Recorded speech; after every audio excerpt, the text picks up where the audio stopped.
Tunay nga ba na dapat si Jake Cyrus ang sisihin sa sarili niyang pagkakamali?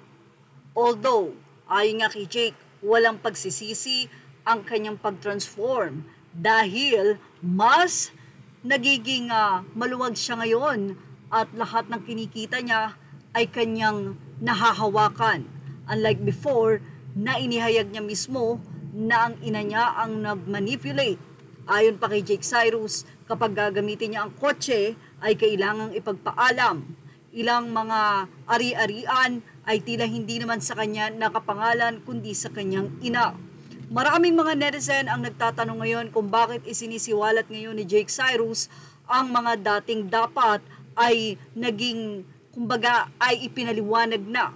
Bakit ngayon na tila wala na at nakaraan naman yan at dead man na ang mga netizen?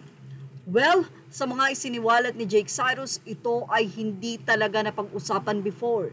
Katulad na lamang ng sinasabi niyang milyones, dolyares na kita na hindi niya nga nahawakan. At ang ilan dito ay ang di umano ay namulesya siya ng kanyang tiyuhin nung siya 6 na taong gulang pa lamang na hindi pa siya pinaniwalaan ng sarili niyang ina. Makikita noon si Miss Pempenko na talagang super support kay Charis Pempenko. Pero sa likod ba nito ay may iringan kay Charis at sa kanyang ina na si Mrs. Pempenko? Nagtataka kasi ang netizen dahil tila ang bigat lahat ng napag-adaanan ni Jake Cyrus ay isinisisi nito sa ina. Before ay sinabi pa ni Ms. Pempenko na bakit hanggang ngayon ginawa niyang kasinungalingan ang buhay niya. Ang lahat nga ba na ito ay drama lamang ni Charis Pempenko?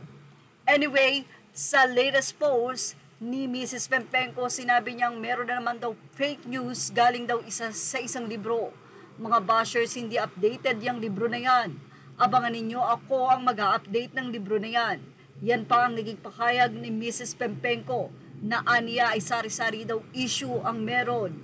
Kilala daw ako, mga gumagawa ng kwento ang iba, baka magulat kayo kapag ako ang nagkwento. Yan pa ang pakayag ni Mrs. Pempenko. Sabay bigla siyang nag-post at sinabing peace of mind pa rin ang pipiliin ko kaysa patulan ko ang mga walang kwentang tao at ang mga walang utang na loob. Sila na ang magdadala ng lahat, the truth still prevails. But no matter what, my blood still flowing in your veins and you can only remove that when you're already dead. Yan pa ang say ni Mrs. Pempenko. Ayoko pa rin mabawasan ang ganda ko, minana ng mga anak ko. Bandang huli ay tila napiko na nga si Mrs. Pempenko at narito ang kanyang naging panunumbat kay Charis o Jake. Kwento nyo yan, malamang masama ako dyan. Pero hindi ko alam ang kwento na yan. Sanay na akong tawaging masama. Kung yan ba ang ikasasaya nyo, tanggap ko na ang pangalan kong Evil Queen. Basta ako lang, alam kong ako sa sarili kong kwento pero di ko na isa sa libro. Dahil ayoko nang may mapasama at madagdag ang mga evil. Di pa ako, dapat ako lang ang nagmamay-ari ng crown. Sige lang kahit ano ibato nyo, basta hindi nakakabawas na kagandahan ko. Wala pa rin akong pake.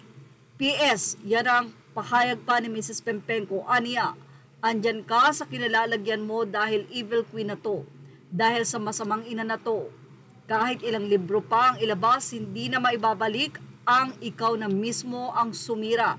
Sige pa, magalit pa kayo hanggang sa atakihin kayo.